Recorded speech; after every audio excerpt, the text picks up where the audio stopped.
वंशी विभूषितकरान्नवनीरदाभात् पीताम्बरादरुणबिम्बफलाधरोष्ठात् पूर्णेन्दुसुन्दरमुखादरविन्दनेत्रात् कृष्णात् परं किमपि तत्त्वमहं न जाने। गुरुर्ब्रह्मा गुरुर्विष्णुः गुरुर्देवो महेश्वरः गुरुः साक्षात् परब्रह्म तस्मै श्री गुरवे नमः। अखण्डमण्डलाकारं व्याप्तं येन चराचरं तत्पदं दर्शितं येन तस्मै श्री गुरवे नमः। आज ये अष्टदिवसीय ज्ञान चर्चा है और इस अवसर पर उपस्थित विश्वविद्यालय के कुल प्रमुख सहित समस्त आचार्य एवं काशी के गण्यमान्य आचार्य एवं विश्व के समस्त गीता प्रेमी सज्जनों को यहाँ से मैं प्रणाम करता हूँ। मुझे अवगत हुआ है कि इस गीता आधारित ज्ञान चर्चा में बड़े बड़े आचार्य लोग भी सम्मिलित हो रहे हैं। मुझे अवगत हुआ है आचार्य बागीश शास्त्री जी जैसे वरिष्ठतम विद्वान जो साधक हैं वो भी इसका श्रवण कर रहे हैं। आज उनका संदेश प्राप्त हुआ और इसी प्रकार बहुत बड़े बड़े विद्वान इसमें भाग ले रहे हैं। तो इस अकिंचन पर कृपा है। यह श्रीमद् भगवद गीता और भगवान कृष्ण की महिमा है कि इतने बड़े बड़े विद्वानों का आशीर्वाद प्राप्त हो रहा है। कुछ कुछ आचार्यों को देख के कुछ भय भी होना स्वाभाविक है, लेकिन उस सनातन धारा का संवाहक होने से और जो हमने प्रथम दिन निवेदन किया था, यथा कथनचित आरब्धा त्रयी मार्गानुसारिणी वाग्वृत्तिरल्प सारापि श्रद्धानस्य शोभते, इसलिए मैं निर्भय हूँ आपके सामने कुछ प्रस्तुत करने जा रहा हूँ। ये अक्षर ब्रह्म योगो नाम अष्टमोध्याय आज का विषय है। इस पर आधारित ज्ञान चर्चा है। थोड़ा ये गंभीर विषय है, भगवत विषयक चर्चा है, अक्षर ब्रह्म विषयक है, इस पर आधारित ज्ञान चर्चा है। यद्यपि मैं प्रयत्न कर रहा हूँ कि अध्याय के प्रत्येक श्लोकों का वाचन हो रहा है करूँ और उनके सामान्य अर्थों का भी विश्लेषण करूँ, हो भी रहा है लगभग अभी तक, आगे भी होता जाएगा, प्रयत्न यही रहेगा। अब इसमें सर्वप्रथम कुछ फीडबैक जरूर आया है तो उस पर चर्चा करना बहुत ज़रूरी है। तो उस पर 5 मिनट की चर्चा करके हम आगे बढ़ने की अनुमति चाहेंगे। अमेरिका आदि देशों से कई जगह से दूरभाष आए और एक प्रश्न आया, प्रशंसा तो बहुत अधिक आई है, लेकिन एक प्रश्न भी आया कि ऐसा लगता है आपके व्याख्यान से कि आप थोड़ा सा वैष्णवों के पीछे पड़े हैं। वैष्णव लोग थोड़ा सा जो आचार्यगण हैं वो असहज महसूस कर रहे हैं, ऐसा कुछ एक प्रकार की असहजता लग रही है उन लोगों को जो है सो आपके प्रवचन से, इस प्रकार का कुछ भाव जो है प्राप्त हुआ। तो इसमें मैं कहना चाहता हूँ, सादर निवेदन करता हूँ कि इस प्रकार का मेरा कोई विचार नहीं है। हम तो ये कहना चाहते थे कि जो शंभु हैं, शंकर हैं, शिव हैं, जो प्रथम वैष्णव हैं श्रीमद् भागवत के अनुसार, उनका सम्मान होना चाहिए, परंपरा का सम्मान होना चाहिए, शास्त्रों के वचन का पालन होना चाहिए। तुलसीदास जी ने लिखा है, बड़ा समझ के लिखा होगा, शिवद्रोही मम भक्त कहावा सो नर सपनेहु मुहि नहीं पावा। क्यों लिखा? श्रीमद् भागवत में आता है, यह करोत्यंतरोदरम तस्य भिन्न दृशोर लोका विदधे भय मूलबणम। जो भिन्न दृष्टि से रखता है भगवान में, नारायण में और शंकर में, ये सारे मूल शास्त्रों का विचार है। और हमें देखना पड़ेगा कि वेद, पुराण, स्मृति, रामायण, महाभारत जितने जो आर्ष मूल ग्रंथ हैं, उनके अतिरिक्त जो तत्त संप्रदायों में अलग से ग्रंथ बने हैं, शैवों में बने हैं, वैष्णवों में बने हैं, मध्यकाल में बहुत से ग्रंथ अपने अपने निर्माण किए गए हैं, उन ग्रंथों में कुछ ऐसे विचार हैं जिनका अधिक पठन पाठन अध्ययन चिंतन मनन करने से इस प्रकार के भाव उत्पन्न होते हैं। तो आचार्यों को यह भी ध्यान देना चाहिए कि वो लोग जो है प्रेरित करें भक्तों को कि अपने ये सांप्रदायिक ग्रंथों का तो ठीक है पूजन करते रहें श्रद्धावश, लेकिन प्रमाण की बात करनी हो तो श्रीमद् भगवत गीता का अध्ययन करें, श्रीमद् भागवत देखें, वेदों को देखें, सारे मूल शास्त्रों को देखें, उधर प्रवृत्ति करें ना। वो जो सांप्रदायिक ग्रंथों में जाएंगे तो वीर शैव विशिष्टाद्वैतवाद है, शाक्तवाद है, शैववाद है, वैष्णववाद है, वहां तो अपने अंदर के ग्रंथों में तो सबको पराजित कर रहे हैं। बौद्धों के ग्रंथ देखिए तो सारे लोगों को शास्त्रार्थ में बौद्धों ने पराजित किया है। इस शरीर ने उसका अवलोकन किया है, पीएचडी की है उस पर।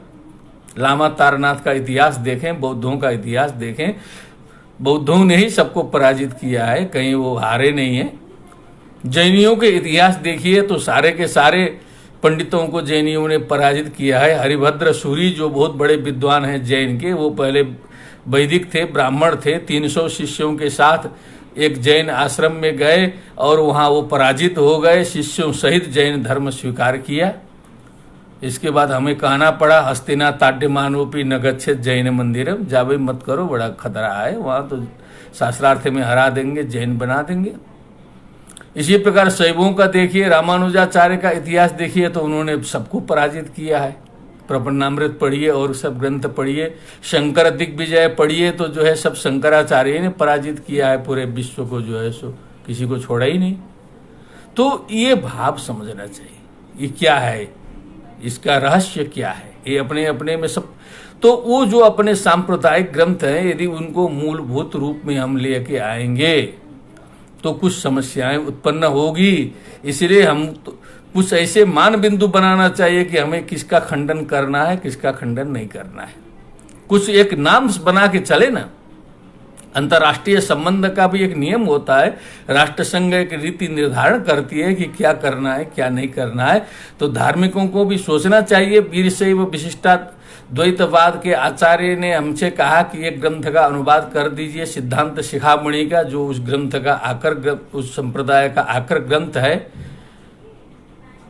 तो हम संकोच में स्वीकार तो किए, लेकिन मैं भयभीत हो रहा था कि शैव ग्रंथ का अनुवाद करूं, कहीं वैष्णवों का कोप भाजन न बन जाऊं। तो हमने कहा महाराज जी एक बार मैं ग्रंथ का अवलोकन करूं पहले।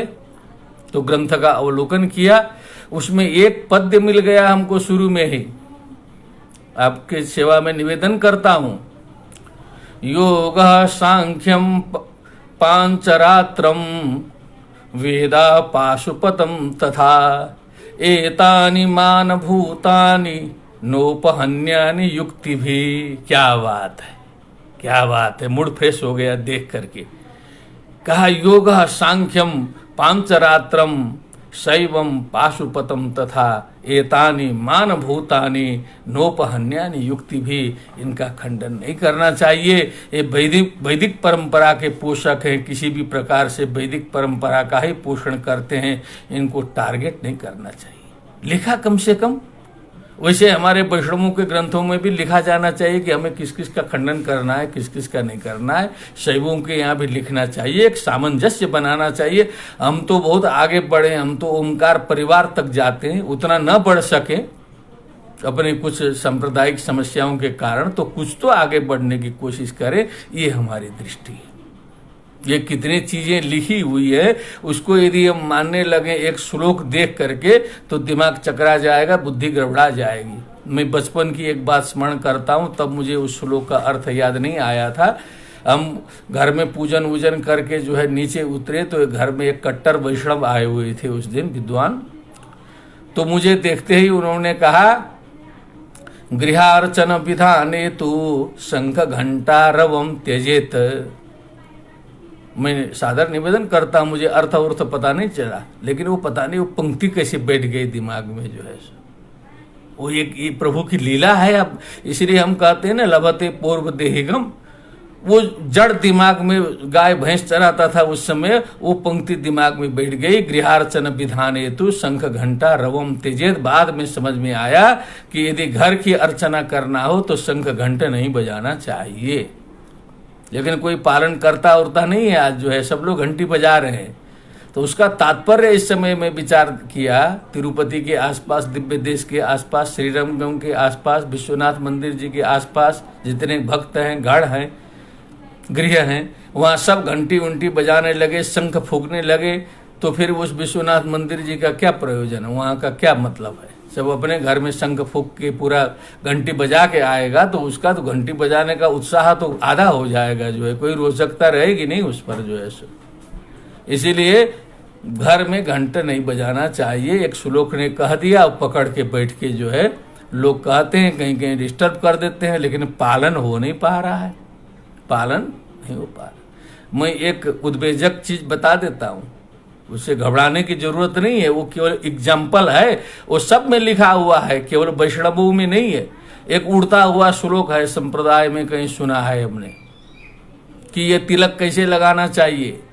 तो कहा वैष्णवस्योर्ध पुंड्रम च क्षत्रियस्यार्ध चंद्रकम वैश्य वर्तुलकारम च शूद्रस्य तु त्रिपुंडकम। ये सांप्रदायिक में कहीं है। अब ये समझ लीजिए कि ऐसा सुनेगा कोई तो बुखार आएगा नहीं, क्रोध बढ़ेगा नहीं, समस्या नहीं होगी। कोई कहता है कि श्रीखंड की माला जो है सो, ये जो तुलसी की माला गले में नहीं रहेगा तो पतित हो जाएगा। निम्मार्की लोग कहते हैं, रामानंदी कहते हैं, श्री वैष्णव लोग कहते हैं कि शौच साना आदि की अवस्था में, शौच क्रिया में तुलसी की माला गले में रहेगा तो पतित हो जाएगा, नरक चला जाएगा। श्लोक हैं अपने अपने बनाए हुए, तो समस्याएं फंस जाती।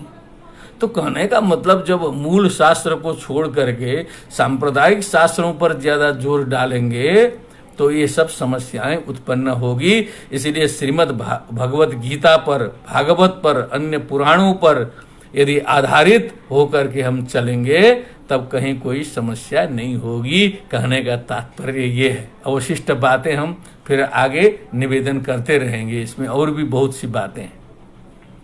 और अष्टमोध्याय में अर्जुन जी प्रश्न करते हैं, बहुत गंभीर प्रश्न है, उसको कोशिश करूंगा मैं आपके आशीर्वाद से आप सभी के कि इसको हल्के फुल्के में इसको भी हम ले चलें। किम तद ब्रह्म किम अध्यात्मम किम कर्म पुरुषोत्तम अधिभूतम च किम प्रोक्त मदिदैवम किमुच्यते अधियज्ञः कथम कोत्र देहेस्मिन् मधुसूदन प्रयाण काले च कथम ज्ञेयोषि नियतात्मभिः। सीधे अर्जुन जी विनम्रता पूर्वक प्रश्न रख रहे हैं। इसमें उन्होंने 8 प्रश्न रख दिया सीधे सीधे। किम तत् ब्रह्म किम अध्यात्मम किम कर्म पुरुषोत्तम अधिभूतम च किम प्रोक्तम अधिदैवम किमुच्यते अधियज्ञः कथम कोत्र देहेस्मिन् मधुसूदन प्रयाण काले च कथम ज्ञेयोषि नियतात्म भी, वो जोड़ के 8 है। अब श्री भगवानो वाचा, भगवान जी भी सीधे धुआंधार अपना जवाब देते हैं, ज्यादा इसमें सोच विचार नहीं करते, उलझते नहीं है बहुत ज्यादा। तो जैसे अर्जुन के प्रश्न उनसे उनके सपाट जवाब सुन लें।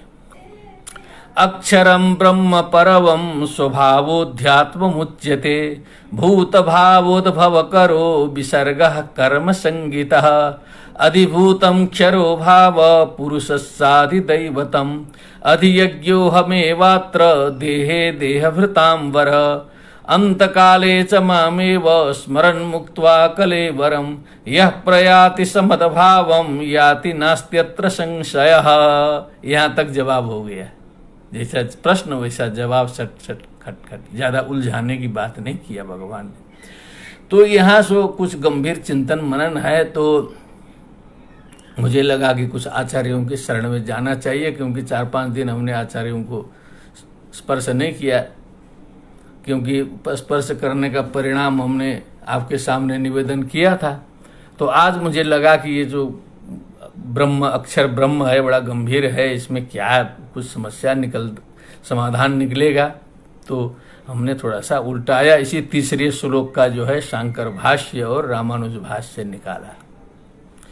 और आश्चर्यजनक रूप से आपसे निवेदन करूं, समस्या और बढ़ गई, समस्या भयानक हो गई हमारी, बहुत गंभीर मैटर फंस गया। इसलिए मैं पुनः पुस्तकों को रख दिया अपने अपने स्थान पर। समस्या फंसी क्या? तो कहा अक्षरम ब्रह्म परमम, किम तद ब्रह्म पूछा था, अक्षरम ब्रह्म परमम सही है। स्वभाव अध्यात्म मुच्यते, ये जीव प्रकृति सब स्वभाव नेचर उचर जोड़ करके जो है ये अध्यात्म है, ठीक है। और भूत भावोद्भव कर विसर्ग कर्म संगीत, भूत भाव को उद्भव करने वाला जो विसर्ग है वो कर्म संगीत, कर्म संज्ञा से अभिहित है, वो कर्म है। अब समस्या फंसी विसर्ग में। विसर्ग का अर्थ रामानुजाचार्य जी ने लगाया, सृष्टि से जोड़ दिया उन्होंने, योषित पुरुष संयोगात्मक विसर्ग लिख दिया सीधे। भाष्य देख लेना यदि संभव हो तो कभी। अब उसमें उदाहरण में दिया, पंचम्याम आहुतो आप पुरुष वचसो भवंती, जो श्रुति वचन है उसका भी उल्लेख किया। और योषित पुरुष संयोग जन्य जो सृष्टि है वो जो है विसर्ग है, वो भूत भाव का उद्भव वहीं से होता है, वही कर्म है। ये रामानुजाचार्य जी का स्पष्ट है भाष्य में। हमने देखा भगवत पाद का, देखें भगवत पाद जी कहते हैं विसर्ग का मतलब होता है जो आज्य पुरुडास चरु इत्यादि लेकर के हम हवन कुंड में स्वाहा करते हैं, वो विसर्ग है, वो कर्म है। उसे ही कर्म करते हैं, क्योंकि अन्नात् भवन्ति भूतानि पर्जन्यात् अन्न संभव, यज्ञात् भवति पर्जन्यो यज्ञ कर्म समुद्भव, वहां से उन्होंने जोड़ा। अब विसर्ग का मतलब जो है चरु पुरुडा से लेकर के हवन कुंड में स्वाहा करने का नाम विसर्ग है। शांकर भाष्य का सार है, और उसमें बहुत सी पंक्तियां हैं, लेकिन सार तत्व तो वही है जितने मुझे समझ में आया। तो उसके बाद हम न चकराएं तो क्या करें। अब ये हमने आपके सामने दोनों रख दिया है, जैसा विसर्ग का अर्थ समझ ले, क्योंकि वो बहुत बड़े लोगों की लड़ाई है, इसमें हमको कूदना नहीं है बीच में जो है सो, इधर कुआं उधर खाई, यही है समस्या। अधिभूतम क्षरो भाव पुरुषश्चाद दैवतम, अधियज्ञो हमेवात्र देहे देहभृतांबर। भगवान जी ने कहा अधिभूतम क्षरो भाव, जो नाशवान जो भाव है, जितना भी जो नाशवान पदार्थ है वो अधिभूत है।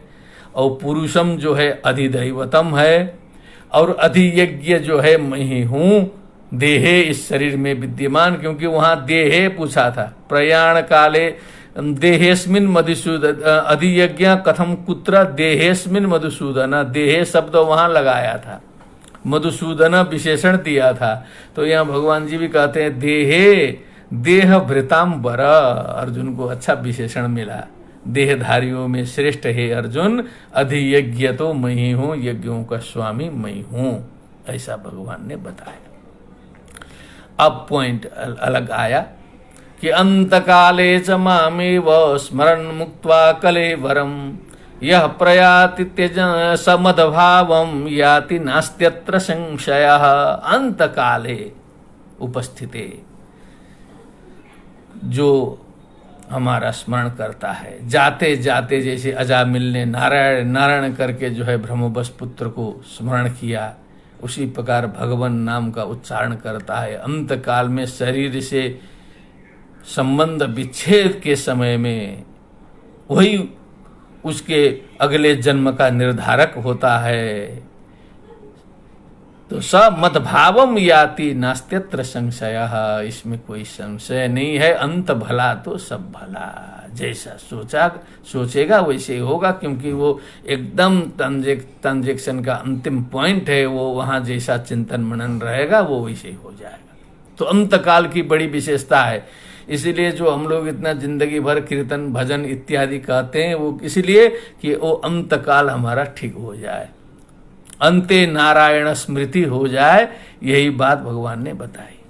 अब आगे स्पष्ट किया उसको, यम यम वापि स्मरण भावम त्यजत्यन्ते कलेवरम, तम तमैवेति कौन्तेय सदा तद्भाव भावितः। उसी भाव से भावित होकर के उसी योनि में प्राप्त करता है, जिस भाव को स्मरण करता है।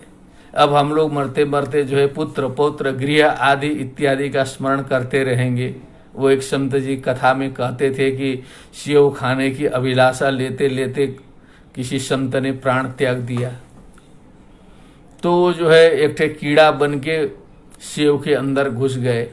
उन्होंने कहा था कि मेरा प्राण छूटेगा, मैं जब मुक्त होऊंगा तो घंटी बज जाएगी, ये जो है कुछ सिद्धि करके छोड़े थे, लेकिन शरीर छूट गया, घंटी बजी नहीं।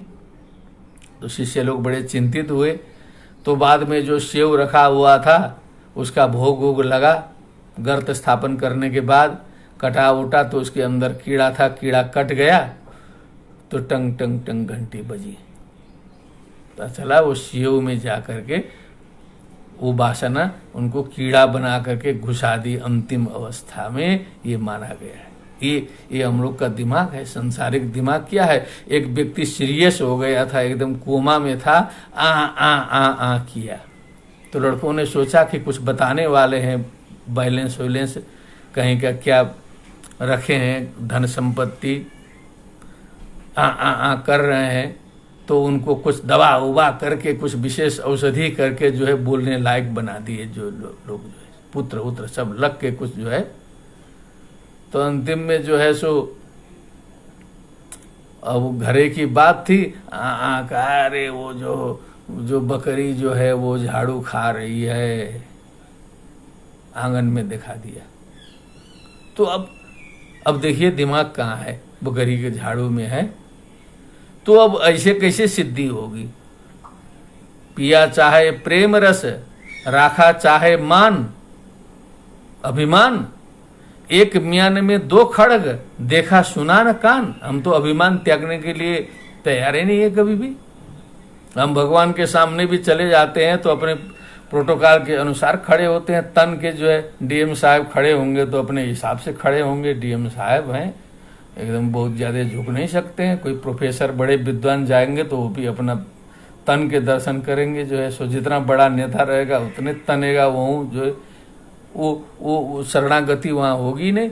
जितना दीनहीन दरिद्र होगा उतना नारायण नारायण करके साष्टांग करते हुए जो है 1 किलोमीटर से प्रणाम करते करते करते जो है साष्टांग करके जो है परिक्रमा करेगा गरीब। लेकिन वहाँ तो धनी जाएगा तो वहाँ भी रोप दिखा रहा है ना, वहाँ कहाँ समर्पण उसका बन रहा है, क्योंकि 24 घंटे का अभिमान जो है मंदिर जाते ही कैसे छूट जाएगा। तो अंतिम में जो है कैसे नारायण स्मृति हो जाएगी जो है, तो तद्भाव भावित उसी योनि में प्राप्त हो जाएगा। ये भगवान का वचन है, ये मानना पड़ेगा हम सभी को। इसलिए अंतिम में फाइनल में भगवान ने कहा तस्मात् सर्वेषु कालेषु माम अनुस्मर युध्य च।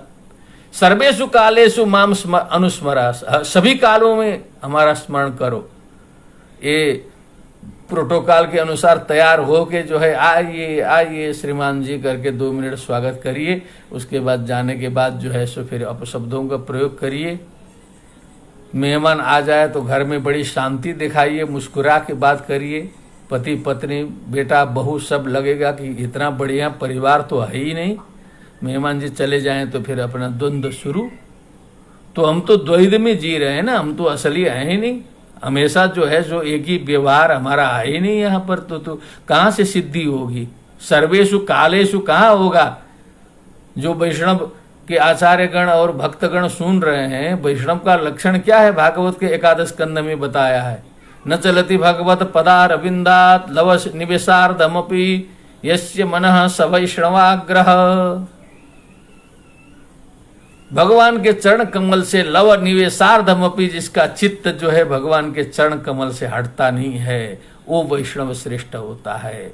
श्रद्धाम भागवते शास्त्रे अनिंदाम अन्यत्र चैवहु वही, जो अपने शास्त्र में तो श्रद्धा करता है लेकिन दूसरे की कहीं निंदा नहीं करता है, ये वैष्णव होता है। ऐसा वैष्णव बने तो किसको आपत्ति होगी। वैष्णव जन तो तेने कहिए जे पीर पराई जाने रे। दूसरे की पीर जो समझे, दूसरे का कष्ट समझे, दूसरे की सेवा में लग जाए, ऐसा ना वैष्णव चाहिए। वैष्णवोत्र सविज्ञेयो यो विष्णोर मुखमुच्यते ब्राह्मणोस्य मुखमिति श्रुतेर ब्राह्मण एव सह। कहीं कहीं ऐसा भी कहा, विष्णु भावा वैष्णवा भी कहा, तो उसको संकुचित कर दिया ना कि शिक्षा दीक्षा में लगा करके पंच संस्कार आदि होना जरूरी है। नहीं तो समष्टि रूप में तो विष्णु भावा वैष्णव सर्वम जगत एव विष्णु प्रसिद्धत्वात् प्रसूतत्वाद वैष्णव एको विष्णु महद्भूतम पृथक भूतान्यनेकश त्रिन लोकान व्याप्य भूतात्मा भुंगते विश्व भुगव्यय। तो उसको तो बड़े को छोटा छोटा छोटा छोटा छोटा करते करते वैष्णव वैष्णव लाया हमने।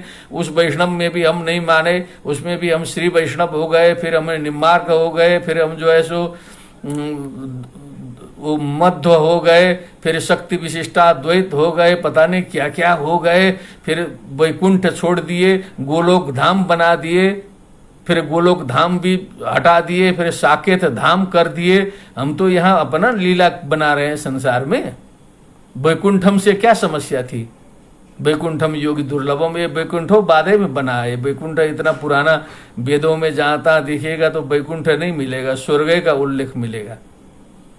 लेकिन जो भी है सबसे पुराना वैकुंठ है, लेकिन वो भी तो अभी तो केवल वैष्णवों के यहाँ सुनाई देता है वैकुंठ जो है। यहाँ तो फिर शैवों के यहाँ जाएगा तो कैलाश हो गया, तो हमारा तो वहां भी फर्क हो गया ना। तो ऐसे कैसे चलेगा? कहने का मतलब ये है चिंतन मनन का निष्कर्ष जो है सो मां मनुस्मर युद्ध च, मेरा अनुस्मरण करो हमेशा सर्वेशु कालेशु। 24 घंटा जब भगवान की स्मृति रहेगी, भगवत चिंतन रहेगा, समष्टि में प्रतिष्ठित रहेगा, तो युद्ध च मने कर्म क्षेत्र में डटे रहिए। अर्जुन तो करके चले गए, अब हम लोग का युद्ध चल रहा है। यहाँ हमें अपना काम करना है, पढ़ना है, पढ़ाना है, जो भी व्यवहार करना है, बिजनेस करना है, ये सारा हमारा युद्ध चल रहा है। भगवान का स्मरण करते हुए युद्ध करेंगे तो कहीं हम युद्ध में गड़बड़ी नहीं करेंगे, ये हमें करना है। क्या भाव आया? ध्यान देने की बात है। मय्यर्पित मनोबुद्धिर मामे वैश्य संशयम, मुझ में यदि मन बुद्धि को अर्पित करके तुम कोई भी कर्म करोगे, मामे वैश्यसी न संशयम, कोई भी संदेह नहीं है, मुझ में ही प्राप्त हो जाओगे। अभ्यास योग युक्तेन चेतसा नान्य कामिना परमं पुरुषम दिव्यम याति पार्थ अनुचिंतन। अनुचिंतन करते करते अभ्यास योग के द्वारा अभ्यास करना पड़ेगा। ऐसे ही नहीं होगा कि एक बार कथा सुन लिए, प्रवचन सुन लिए तो तत्व ज्ञान हो गया, खट से हो गया। कुछ नहीं होने वाला है। जिंदगी भर पुराण सुनते रहिए, कुछ नहीं होने वाला। मैं बता चुका हूं पिछले दिनों में। अभ्यास योग से युक्त होना पड़ेगा। चेतसा नन्यगामिना, चित्त कहीं उस लक्ष्य को छोड़ करके कहीं भटके नहीं, इधर उधर जो है सो टेंशन में ना आ जाए, फिर स्वार्थ में ना आ जाए, फिर इंक्रीमेंट और प्रोविडेंट फंड और इधर उधर के चक्कर में प्रमोशन में न पड़ जाए जो है सो। चित्त जो है सो परमम पुरुषम दिव्यम याति पार्थानुचिंतन, जो इस प्रकार से अनुचिंतन करके जो व्यक्ति लगता है उस परम पुरुष दिव्य पुरुष को प्राप्त होता है। निश्चित रूप से होता है, गारंटेड होता है, इसमें कोई संदेह नहीं है। कोई ये इतना व्रत करे तो सही, प्रारंभ करते ही लक्षण दिखाई देना शुरू हो जाएगा। ज्यादा करने की जरूरत ही नहीं है। कलयुग में तो कलयुग केवल नाम आधारा, केवल नाम लेना ही शुरू करे। ठीक से नामों नहीं लेते हैं संत लोग। बैठ के कम से कम 3 घंटा भजनों करते हरे राम हरे कृष्णा के स्टाइल में, तो वो जो उनका पाप शुद्ध हो जाता जो है, अच्छे हो जाते। अब जो पर ब्रह्म परमेश्वर कैसा होता है उसका थोड़ा सा लक्षण बताया उपनिषद के आधार पर। कविम पुराण मनुशासितार मणोरणीयांश मनुस्मरेद्य सर्वस्य दातारमचिन्त्य रूप मादित्य वर्णम तमसः परस्ताद।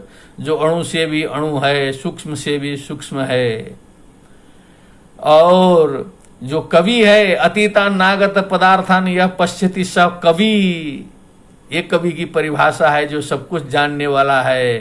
पुराण है, सबसे प्राचीन है, अनुशासता है, सबके ऊपर शासन करने वाला है, सभी का धाता है, अचिंत्य रूप है। इस सामान्य बुद्धि से उसके स्वरूप का चिंतन संभव नहीं है।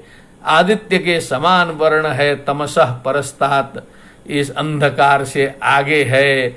ऐसा जो उस प्रभु का स्वरूप है उसका ध्यान चिंतन मनन करना चाहिए। पहले शुद्ध होके तब उसका स्मरण करना चाहिए।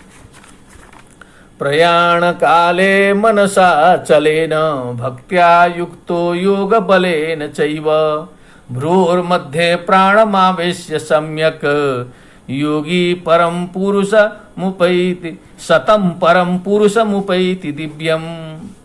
अब प्रयाण काले बोल रहे हैं, यहाँ तो हम लोग का होश गायब हो जाता है प्रयाण काल में। उस समय भी अचल बुद्धि होनी चाहिए। प्रयाण काले, जैसे परीक्षित का प्रयाण काल था तो वहां पर समाधि लगी थी उनकी।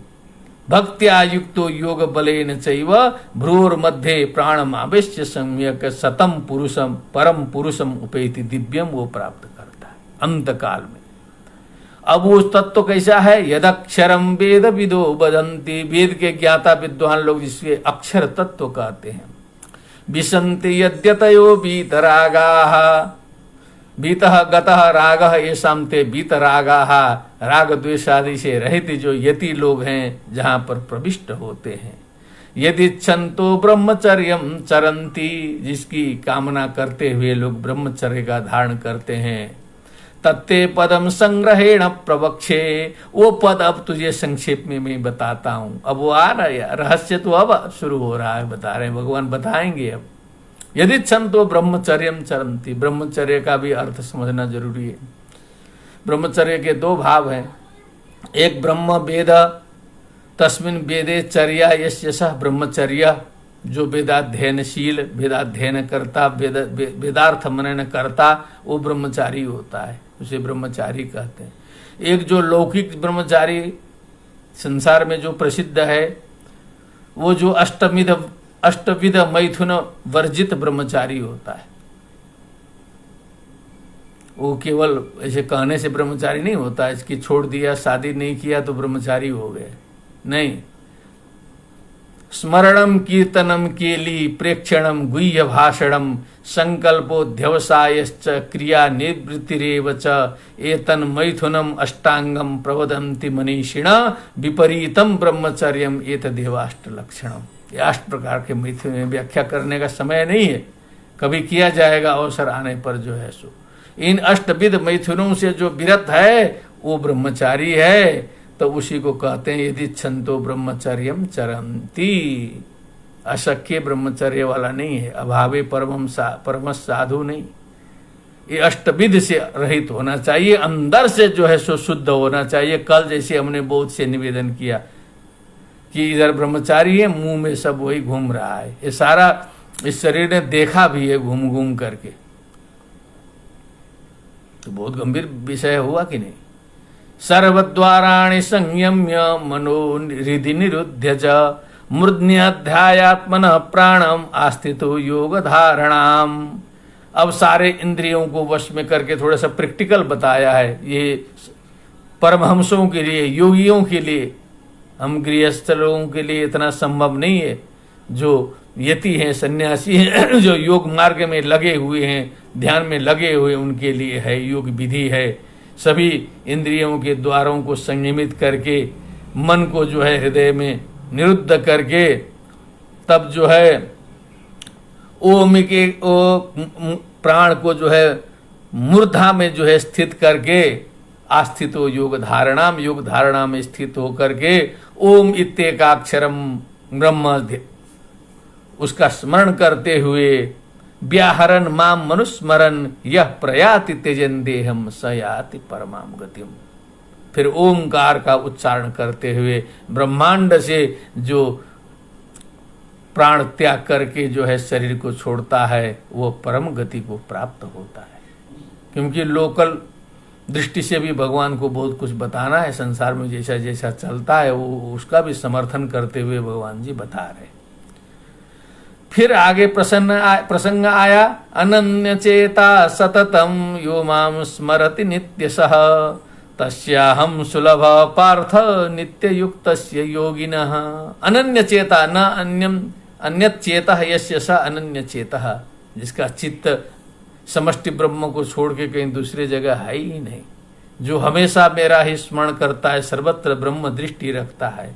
तस्याहम सुलभ पार्थ, उसके लिए तो मैं सुलभ हूं, जिधर देखो वहीं हूं। प्रहलाद जी ने कहा सर्वत्र भगवान विद्यमान है। हिरण्यकश्यप पूछता इस खंबे में भी हैं? तो कहा कि उसमें भी हैं। मारा खड्ग खंबे में और उसी में घनघोर आवाज के साथ जो है नरसिंह भगवान प्रकट हो गए। ये कथाएं हैं, उसका भाव देखना चाहिए। सुलभ है, जहां जाओ वहीं है। ज्ञानी व्यक्ति नरक जाओ, जेल जाओ, ऊपर जाओ, नीचे जाओ, संकट में जाओ, कुछ भी जाओ, वहां भगवान छोड़ने वाले नहीं। नित्य युक्तस्य योगिनः, लेकिन उस स्थिति में पहुंचे तब ना। मामुपेत्य पुनर्जन्म दुःखालयम शाश्वतम नाप्नुवन्ति महात्मानः सर्वभूतहिते रताः, अथवा संसिद्धिं परमां गताः। परम संसिद्धि को प्राप्त किए हुए इस प्रकार के जो योगी, जो अपने समस्त पुनर्जन्म के बीजों को दग्ध कर चुके हैं, वो फिर से इस भव चक्र में उनको आने की जरूरत नहीं है, वो मुक्त हो जाते हैं। ऐसे महात्मा लोग जो सर्वत्र समदृष्टि, यदि वो आना भी चाहते हैं तो स्वेच्छा में, जैसे बौद्धों के यहाँ बोधिसत्व की परिकल्पना है, वो कहते हैं संसार के दुख निर्मोक्ष के लिए मैं कुछ देर जो है, कुछ वर्षों तक, कुछ कल्पों तक मोक्ष को भी रख करके मैं भूत सेवा करूंगा। स्वेच्छा से आते हैं, जाते रहते हैं, उस स्थिति में पहुंचते हैं। पर नित्य विभव अंतर्यामी अर्चावतार भेद से भगवान भी 5 प्रकार के होते हैं, अर्थ पंचक में बताया गया वैष्णव परंपरा के। आ ब्रह्म भुवना लोका पुनरावर्तिनोर्जुन मामुपेत्य तु कौन्तेय पुनर्जन्म न विद्यते। ब्रह्मा जी से लेकर के नीचे तक पुनरावर्तिनोर्जुना, सब पुनरावर्ती हैं, आते जाते रहते हैं। मुझे प्राप्त करने के बाद पुनर्जन्म न विद्यते, कोई पुनर्जन्म की समस्या नहीं है। अब कुछ गंभीर बात आई, कैलकुलेशन वाली, ज्योतिष विषय वाली। ऐसे ज्योतिष के हम है नहीं, लेकिन सामान्य ज्ञान, संस्कृत के विद्वान को सब सामान्य ज्ञान रखना पड़ता है। कुछ विद्वान जरूर कहते हैं कि मैं फलाना विषय नहीं जानता हूं, ये बचने का उपाय है। देखिए, मैं निवेदन करता हूं सबके सामने, अधिक न जाने, लेकिन संस्कृत का विद्वान है, उसको कर्मकांड का ज्ञान होना चाहिए, उसको कुछ सामान्य ज्योतिष का ज्ञान होना चाहिए, उसको न्याय का, उसको वेदांत का, उसको दर्शन का, उसको साहित्य का, उसको धर्मशास्त्र का, उसको आयुर्वेद का, सभी चीजों का ज्ञान यदि संस्कृत के विद्वान को नहीं है तो वो कंप्लीट विद्वान नहीं है। मालवीय जी श्राद्ध कराते थे, कहीं फंस जाए किसी का समस्या तो, ये कथा जानते हैं हम लोग, सुने। तो इसीलिए उसी कारण जो है इस दास को भी कुछ कुछ ज्योतिष का भी ज्ञान है, कुछ कुछ कर्मकांड भी कराता है। ये छोटा मोटा सारे शास्त्रों को आप रख देंगे सामने तो 1-2 पेज का उच्चारण कर देगा, उसमें बता देगा, कुछ कुछ शून्य नहीं रहेगा। न्याय हो, वेदांत हो, कुछ भी हो, साहित्य भी हो, काव्य प्रकाश का भी दर्शन किया है, पढ़ाया भी है टूटे फूटे भाषा में अपने से, छंद भी पढ़ाया है, धर्मशास्त्र भी पूरा देखा है, टूटा फूटा देखा है शरीर ने। अभिमान के लिए नहीं बता रहा हूं, संस्कृत के विद्वान का लक्षण बता रहे हैं। और बड़े बड़े विद्वान तो सर्वतंत्र स्वतंत्र होते थे, कुछ भी पूछिए तो सब कुछ बताते थे। लेकिन मुझे वहां कष्ट होता है कि कुछ विद्वान कह देते हैं बस मैं धर्मशास्त्र का हूं तो उसको छोड़ के कुछ दूसरा जानता ही नहीं हूं। और कितना धर्मशास्त्र जानेंगे जब तक वो दूसरे शास्त्रों का संबंध उससे नहीं लगा पाएंगे। तो अब यहाँ एक कालमान की बात आई है। सहस्र युग पर्यंतम हर यद ब्रह्मणो विदुहु रात्रिम युग सहस्रांतम तेहो रात्र विदो जनाः। जो चतुर्युगी है यहाँ, सत्य त्रेता द्वापर कलुई, इस चतुर्युगी का जब 1000 बार हम रिपीटिशन करेंगे, 1000 बार, तब अहर यद ब्रह्मणो विदुहु, ब्रह्मा जी का एक दिन होगा, बताया सीधे सीधे। ऐसे इसका लंबा विवेचन देखना है तो मनुस्मृति के हमने उसका अवलोकन किया है, वहां देख लेना चाहिए। और जगह पुराणों में भी कई जगह है, लेकिन यहाँ सीधा सीधा शॉर्टकट में है कि ब्रह्मा जी का एक दिन, माने चतुर्युगी का जो है 1000 वर्ष बीत जाएगा दिव्य हिसाब से, तब एक दिन होगा। दिव्य और मनुष्य का भी उसमें भेद होता है काफी, वो सब बताया है उसी में मनुस्मृति में, उसको देखना चाहिए। अब ये चतुर्युगी का मान कितना है वो मैं संक्षेप में बताता हूं आपकी सेवा में। वो ये जो कलियुग है वो 4,32,000 का माना जाता है वर्ष का, और ये जो द्वापर युग है 8,64,000 का है इसका मान, और त्रेता युग का 12,96,000 का मान है, और ये जो सत्य युग का जो है 17,28,000 वर्ष का मान है सत्य युग का। और वो जो अब ये जो चतुर्युगी है, अब इसको पूरा का पूरा 1,000 बोला है वहां ब्रह्मा जी का। तो हम लोग के हिसाब से कैलकुलेशन करेंगे तो हमने जितना गणित जानते हैं उस हिसाब से हम देखें तो 4 अरब 32 करोड़ वर्ष जो है वो हम लोग के बनते हैं। 4 अरब 32 करोड़। और ये कैलकुलेशन ऐसे ही नहीं है, ये एक दो वैज्ञानिकों को, एक दो अंग्रेजों को भी ये सुनाया गया जो साइंटिस्ट हैं बड़े बड़े, तो उन्होंने भी इसको स्वीकार किया। ये तो वैज्ञानिक लोग भी इसी के आसपास जो है सो इस सृष्टि की कल्पना कर रहे हैं। 4 अरब 32 करोड़ सुना दीजिएगा, दिमाग ठंडा हो जाएगा लोगों का जो है। और वैज्ञानिक लोग केवल बता सकते हैं, ये धार्मिक लोग नहीं। ये जो ईसाई धर्म के अनुयायी तो मानते थे कि ईसा के 10,000 वर्ष पहले की सृष्टि है, यही कहा जाता था पहले जो है सो। अब जो है वैज्ञानिक प्रभाव से लोग बदल दिए हों तो अलग बात है। ईसा के 10,000 पहले की सृष्टि ये है तो वेदों को कहां से 25,000 वर्ष में ले जाएंगे, खींच खास के उसको सब इधर ही लाना है। वेदों को, शास्त्रों को, सब यही अंग्रेजी विद्वानों ने किया है। उनके यहाँ लिखा है ऐसा कि ईसा के 10,000 वर्ष पहले सृष्टि है, लेकिन यहाँ की सृष्टि नहीं, ये ब्रह्मा जी का एक दिन बता रहे हैं। ऐसे ऐसे ब्रह्मा कितने बीत गए पता नहीं है, लेकिन 4 अरब 32 करोड़ वर्ष ब्रह्मा जी का एक दिन है और वो सृष्टि है। और उतने ही प्रलय है, उतना रात है। उतने रात में ब्रह्मा जी का शयन है, उतना दिन है। बचपन में ही इसने एक श्लोक सीखा था 4 युग निकालने का, तो आपको स्मरण करा देता हूं मैं। त्रिशून्यम रसभू नेत्रम चतुस्थानम पृथक पृथक गजा रसाश्च वेदाश्वी चतुर्युग मुदारितम। बड़ा सरल है। त्रिशून्यम मने 3 शून्य रखिए, रस मने 6, भू मने 1, नेत्रम मने 2 लिख दीजिए। चतुस्थानम पृथक पृथक 4 जगह अलग अलग लिख दीजिए। 3 शून्य, 6 और 1 और 2। और इसको गुणा करना है। गजा रसाश्च वेदाश्वी, गजा मने 8, रस मने 6, वेद मने 4, अश्वी मने 2। इससे जो है गुणा करेंगे तो 2 से गुणा करेंगे तो 4,32,000 निकलेगा। और जो है सो 4 से गुणा करेंगे तो जो है द्वापर युग निकल जाएगा। और 6 से गुणा करेंगे त्रेता युग का मान निकलेगा। और 8 से करेंगे तो सत्य युग का मान निकल जाएगा। ये श्लोक बहुत बढ़िया है, उसी से पूरा कैलकुलेशन निकालते थे जो है सो कि त्रिशून्यम रस भू नेत्रम चतुस्थानम पृथक पृथक गजा रसाश्च वेदाश्वी चतुर्युग मुदारितम।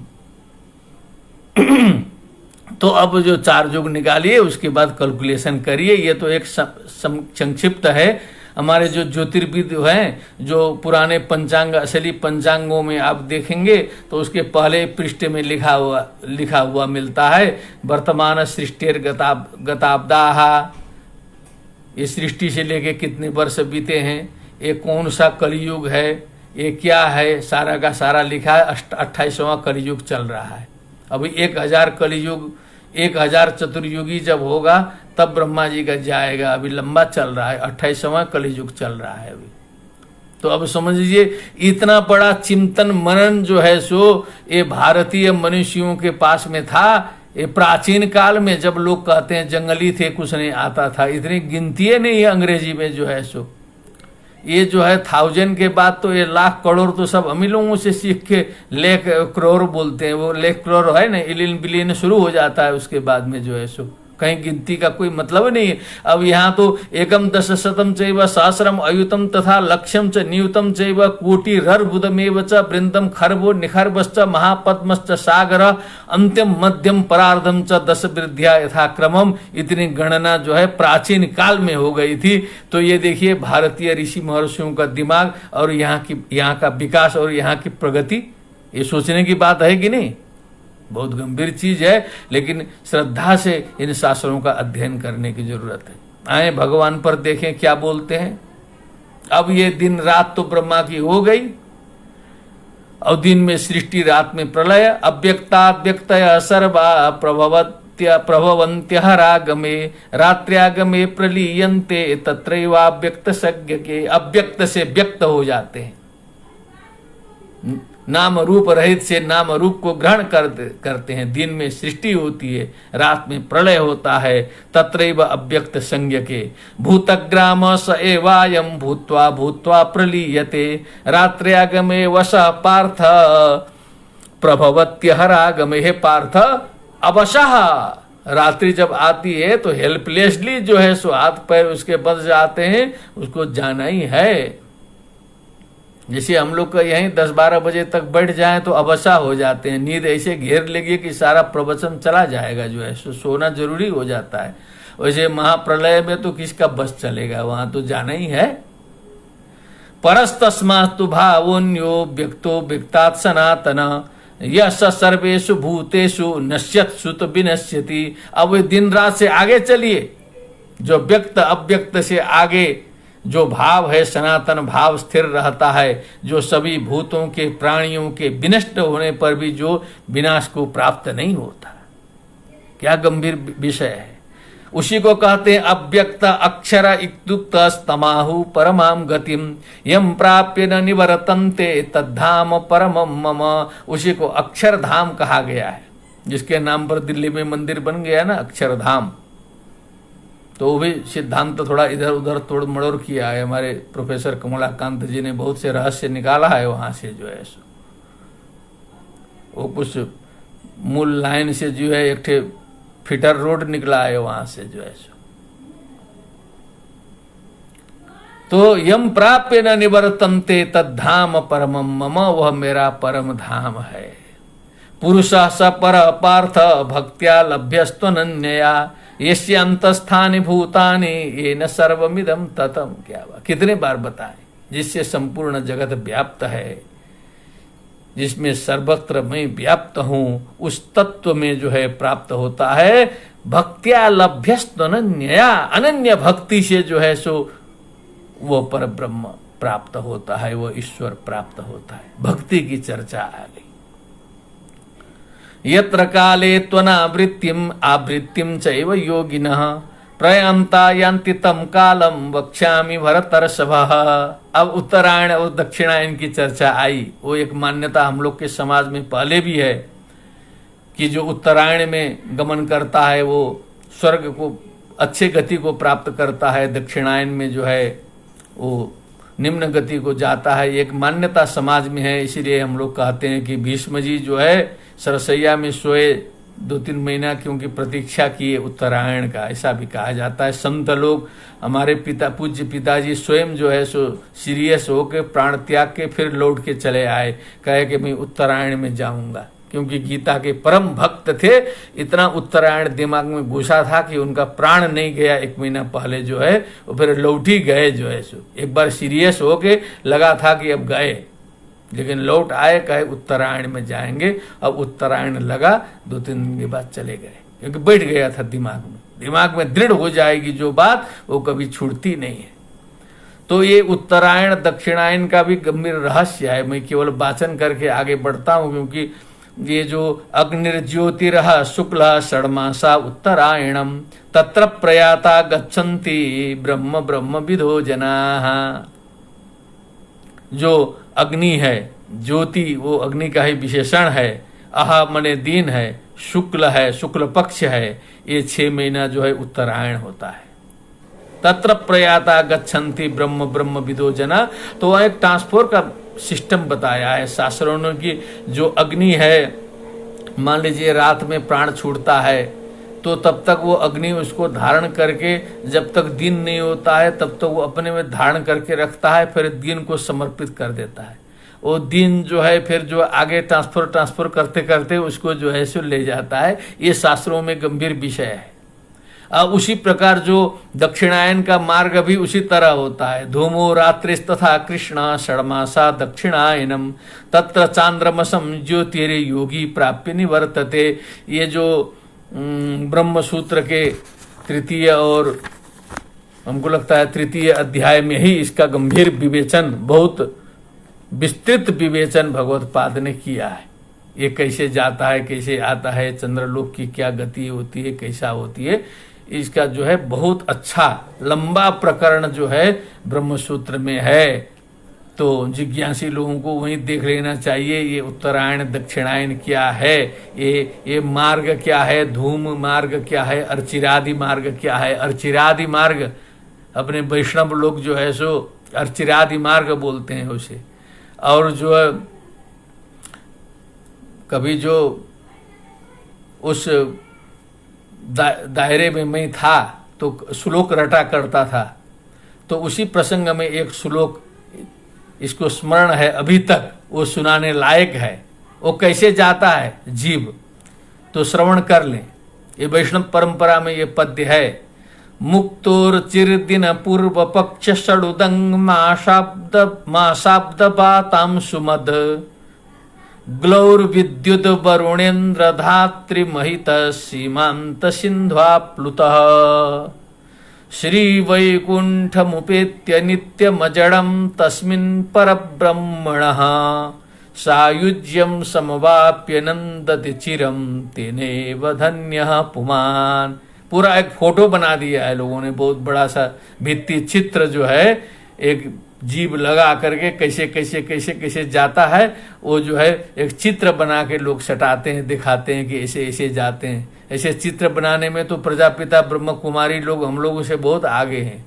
वो ऐसा ऐसा चित्र बना के दिखाएंगे कि या तो उसी में लगना पड़ेगा या तो दिमाग चकरा जाएगा। मेरा कई बार चकराया है पूरा का पूरा। ब्रह्मा जी उनके मूछ वाले हैं, प्रजापिता ब्रह्म कुमारी के अलग है ब्रह्मा जी हैं, लेकिन संप्रदाय चल रहा है बहुत जोर शोर से, बहुत पावरफुल संप्रदाय है, उसका अपमान नहीं कर सकते, क्योंकि वो संप्रदाय इतना पावरफुल है कि अभी चाहे तो प्रधानमंत्री जी को तुरंत बुला ले, एक हफ्ते के अंदर। शंकराचार्य जी बुलाएंगे तो 15 दिन लग जाएगा, लेकिन प्रजापिता ब्रह्म कुमारी वाले यदि फोन कर दें तो सीधे प्रधानमंत्री जी हाजिर हो जाएंगे। ये पावर है, समझ लीजिए।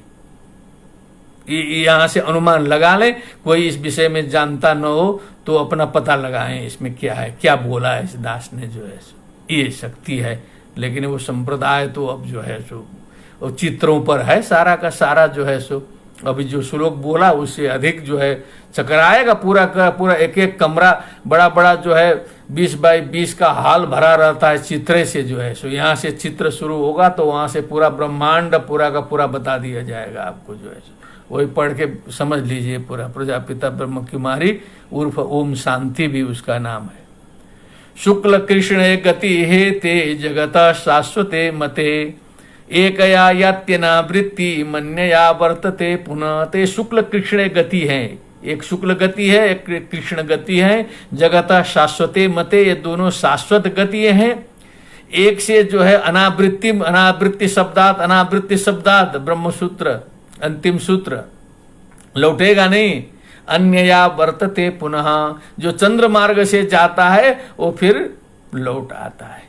इसका भगवत्पाद ने बहुत विवेचन किया है। वहां अन्नम होता है तो अन्न का मतलब वहां खा जाएंगे क्या, तो उसका भाव क्या है, बड़ा उसका विवेचन बड़ा सुंदर आता है। अध्ययन किया है, कभी पढ़ाया भी है कुछ छात्रों को। नहीं ते श्रुति पार्थ जानन योगी मुह्यति कश्चन तस्मात् सर्वेषु कालेषु योग युक्तो भवार्जुन। हे अर्जुन, इस प्रकार इस मार्ग को जो समझने वाला, जानने वाला, इन सारे भावों को जितना अभी बताया है, हे पार्थ, श्रुति श्रुतयः है। ये श्रुति ये मार्ग का वाचक है, पंथा का वाचक है।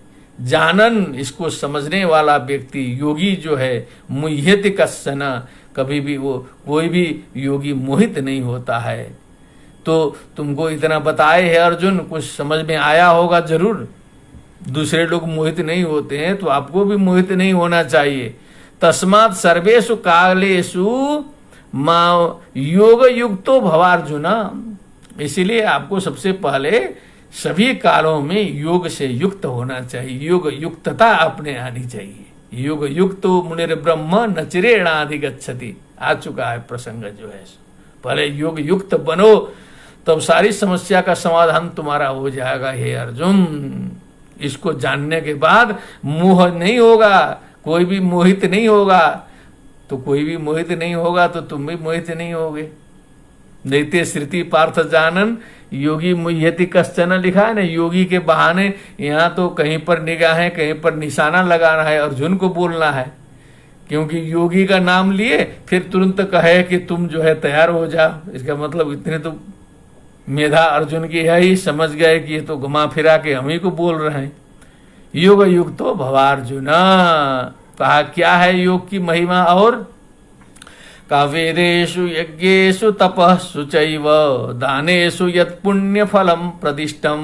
वेदों में, यज्ञों में, तपस्सु तपस्याओं में, यज्ञों में, यत् पुण्य फलम प्रतिष्ठम, जो भी पुण्य फल बताया गया है, क्या करने से क्या होता है, क्या करने से क्या होता है।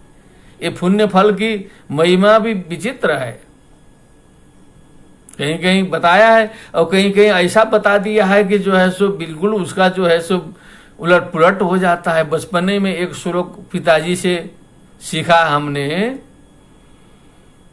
गोकोटि दानम ग्रहणेशु काशी प्रयाग गंगा युत कल्पवासः यज्ञाहुतम हुति मेरु सुवर्ण दानम गोविंद नामना न समम न तुल्यम। वाह, बचपन में सिखा हुआ है, घुस गया दिमाग में कि कोटि दान, ग्रहण में काशी स्नान, प्रयाग में अयुत कल्पवास करते रहो, प्रयाग में रहते रहते वही प्राण छोड़ो, यज्ञ करो, मेरु सुवर्ण दानम, सुमेरु पर्वत के बराबर जो है सो सुवर्ण दान करो, गोविंद नामना न समम न तुल्यम, लेकिन भगवान का नामोच्चारण करो, गोविंद का नाम लो, उससे वो न समम न तुल्यम, वो पर्यायवाची डाल दिया, कुछ नहीं होगा वो जो है सो।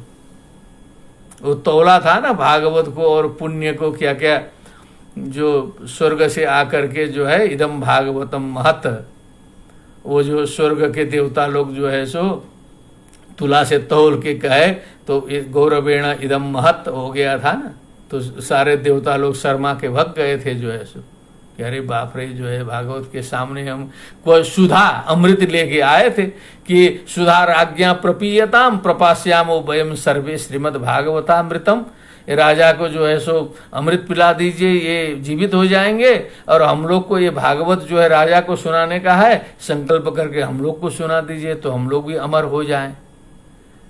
तब व्यास जी, सुखदेव जी को कहा गया कि ऐसा प्रसंग आया है, तो सुखदेव जी उपहास किए, क्व सुधा क्व कथा लोके क्व काच क्व मणिर महान ब्रह्मरातो विचार्यैव तदा जेहान देवान जहा सहा। देवताओं की हंसी उड़ाए कि मजाक बनाते हो तुम लोग, जो ऐसे क्या फालतू का चीज ले आते हो यहाँ पर, भागवत से तुलना कराते हो अमृत से। तो देवता लोग मुंह लटका के चले गए स्वर्ग में लौट के। क्या बात है, क्या महत्व बताया जो है, तो उसका भाव लेना चाहिए ना। अमृत तो एक आदमी पिया चला गया है, भागवत तो हजारों आदमी एक साथ पान कर सकते हैं। अमृत तो हो सकता है मुंह से डालेगा तो निकल के जा भी सकता है, कोई भी चीज जो है ऊपर से डलता है तो निकल से चला जाता है। और भागवत तो जाके वहां कर्ण मार्ग से, मन से, बुद्धि से होते हुए वो एकदम प्रतिष्ठित हो जाता है आत्मा में जाके, वो निकलता नहीं है फिर जो है सो। तो भागवत से और ज्ञान से और उससे कहाँ तुलना है। तो जो भी फल बताया गया सारे शास्त्रों में, अत्येति तत्सर्वमिदं विदित्वा योगी परम स्थानम उपैति चाद्यम। योगी जो है वो सारे को छोड़ करके आगे बढ़ जाता है, जिसने अपने को साध लिया, अपने को ठीक कर लिया, जो युक्त हो गया, जो युक्ताहार विहारस्य युक्त चेष्टस्य कर्मसु युक्त स्वप्नावबोधस्य योगो भवति दुःखहा में प्रतिष्ठित हो गया, जो सर्वत्र समदर्शन हो गया, सो सर्वत्र जो है ऐक्य दर्शन हो गया, सर्वत्र ब्रह्म दर्शन हो गया, और आत्मवत सर्वभूतानी वाला जिसमें भाव आ गया, वो सारे जितने उन्य पुण्य संसार में जो भी हैं, दर्शन स्पर्शन जो भी हैं, अत्येति तत्सर्वमिदं विदित्वा सारे से ऊपर उठ जाता है। उसको किसी की जरूरत नहीं है फिर जो है सो वो पराकाष्ठा की स्थिति को प्राप्त करता है, वो अक्षर ब्रह्म को प्राप्त कर देता है। ये उसका महत्व है। इस प्रकार इस अष्टम अध्याय में अक्षर ब्रह्म के माध्यम से भगवान ने गंभीर रहस्य का जो है सो उपदेश दिया अर्जुन के बहाने हम सभी को, और विश्वविद्यालय की कृपा से उसी के वेबसाइट में हमारे कुलपति जी की योजना के तहत ज्ञान चर्चा के माध्यम से हमने आपके समक्ष जो कुछ प्रस्तुत किया उससे सर्वात्मा भगवान प्रसन्न हो और आप सभी को भी इससे सुख और शांति और आनंद मिले, हमेशा जो है प्रसन्नता की वृद्धि हो। इसी शुभ कामना के साथ सबको प्रणाम करते हुए सर्वे भवन्तु सुखिनः, सर्वे सन्तु निरामयाः, सर्वे भद्राणि पश्यन्तु, मा कश्चित् दुःखभाग् भवेत्। ओम शांति शांति शांति। नमो नमः।